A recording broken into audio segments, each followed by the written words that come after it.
Hello mga kabarista. Yan, ang gagawin natin ngayon ay magme-melt ng chocolate. Yan, nag-cut ako ng chocolate. Cut ko lang yung 1/4, then ginams ko.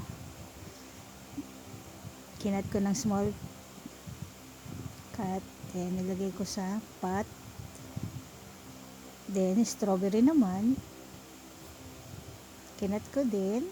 Yan, ginams ko. Kinat-cut ko lang. Yan. Ready na.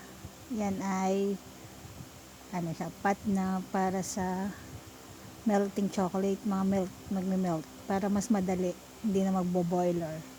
Yan na, para mas madali ang bilhin. Mukhang pambata. Yan, iniintay at nasasaksak pa ako. Yan, ready na. Yan, mini-melt na. Yan, mix ko na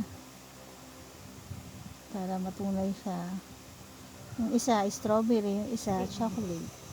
Para yan sa donut, premium donut. Yan, melt na siya. Yan, pwede na tayong yan, sa donut na tayo. Yan, nagagawa na ako. Yan, chocolate na muna. Thank you!